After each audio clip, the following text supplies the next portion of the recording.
nothing to lose, fire away, fire. Being a severed head in the fridge and having a scene where I speak to Ryan as a severed head.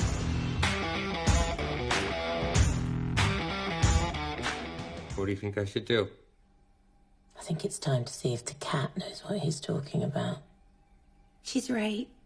I totally agree. Well, me out of that. The Voices is one of those movies where people really love it or really hate it, which is kind of great. And the reactions on Twitter are always so amazing because at this point, people are just kind of finding it, stumbling upon it. So they're either like, this is the craziest movie I've ever seen, it's amazing, or they're like, what the hell did I just watch? Oh, Jerry, change that fucking channel before I explode. Oh, that's more like it. I remember reading that script and getting to the part with Bowling Jesus and being like, if Ryan Reynolds doesn't do this movie, no faith, and I don't think it's gonna work, but he's so likable that even as a mentally ill serial killer, I'm like, I think we're gonna be rooting for him. I'm so sorry. Jared, I won't tell anyone. I wish that you didn't have to see that.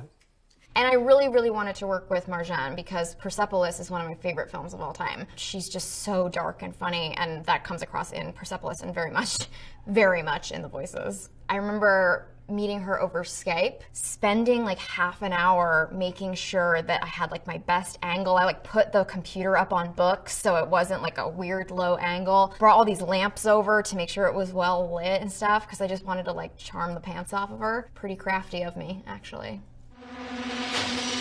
Scott Pilgrim vs. the World. I had a general meeting with Edgar Wright, and I was such a big fan of his movies, and Hot Fuzz is still my second favorite movie of all time. I just kind of wanted to do anything that he was going to do. So the idea that he was doing this movie that had so many parts for people around my age got me really amped up. They gave me this script. They didn't just watermark the script, meaning like put your name on every page so that if it ever got released or photocopied, they would know like it came from your script specifically. It was treated with this metallic overlay so that you physically couldn't photocopy it. It would only photocopy as bright white. I've been sent some pretty top secret scripts in my time, and Scott Pilgrim vs. the World was the only one that I've ever gotten that was treated with this like NASA technology to make sure that we couldn't leak the script, even though it was already a comic book. I remember reading it and being like, I'm just gonna trust that this is all gonna come together. I'm gonna put my faith in Edgar because I definitely remember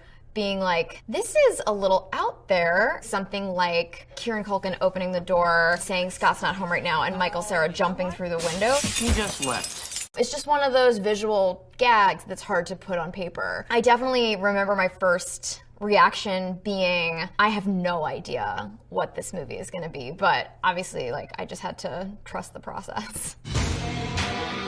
End of watch. I remember my first like memory of that is sitting in the director David Ayer's house, rehearsing this scene with Jake Gyllenhaal at his dining room table. That was a scene that David had written just for rehearsal, what would have been our first date, so that we had this history. And that was the first time that anybody had ever done that. We did this weird scene where I remember talking about studying science and saying that I ran all the food that I ate for a week through a mass spectrometer to monitor my sodium intake. That was one of the lines in that first date scene. So romantic. Obviously, it's one of the greatest love stories ever committed to film. I would actually love to do that kind of thing for a movie again. I think it was a really smart thing to do so that the scenes we didn't ever, so that it didn't feel stale, but we had rehearsed the crap out of this scene that wasn't even in the movie. So it was like we got to know our characters and how their rhythm would be, but we hadn't actually said a single line from the film before we started making the movie.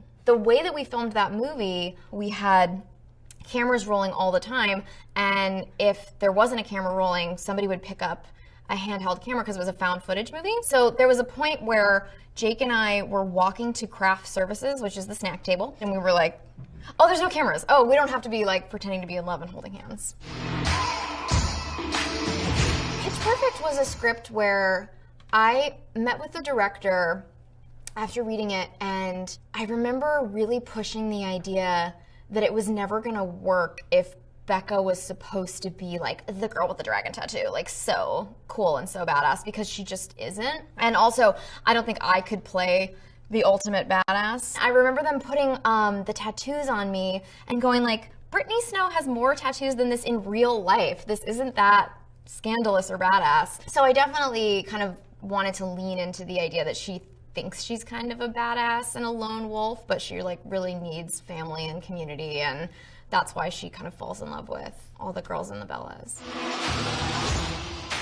Up in the Air was one that I kind of based on my childhood best friend, because I remember there was a period in her life where she was like, I just want to work on Wall Street and wear suits and just be like such a badass. I think because we both had older brothers, there was a part of us that was like aspired to be male, because we like hadn't embraced our feminine power, if you will. This girl, you know, she's like 23, and I think because she doesn't know where her power lies yet, she's essentially trying to be a dude. You know, she's gonna fail because that's not where her power is. She's like trying to be tough so badly. We weren't sure how far to push the comedy, because it isn't really a comedy. It kind of makes you laugh, and there are situations that are uncomfortable and the characters are a little over the top, but it's definitely like human and real, and the stakes are very real. I had moments of doubt, and he was just really confident about like the clarity of his vision, and you just have to respond to that kind of confidence. Like, there was part of me that sort of based Stephanie in A Simple Favor on my mom, and I had to abandon that because there were so many scenes where she gets kind of insulted and she just takes it. There was part of me that was like, I don't like the way you're talking to my mom.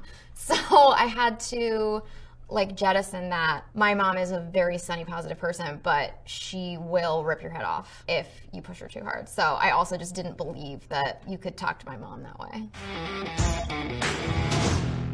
In like a traditional masculine way, and it's just like undercutting her at every turn. My best friend doesn't work on Wall Street, I'm happy to report. George was, I couldn't have asked for a better first experience on a big movie like that. He really taught me so much about the way that you can support your scene partner in like subtle ways and ways you can't even really describe. It was just like, I'm getting the kind of masterclass that people would pay, you know, squillions to be a part of, and I get to like be 5 feet away from him learning every day. A Simple Favor. It's not just different from my other films, I think it's different from like any movie I've ever seen because it's so genre bendy. It was kind of a head trip making it because it was never clear how much of ourselves to take seriously and how much we could kind of wink at the characters. And that was something that Blake and I talked to Paul Feig about almost hourly. We were like, is this funny? Am I being funny here? It just never felt like we were doing jokes. I've been searching, I've been living, I've been giving, I've been trying.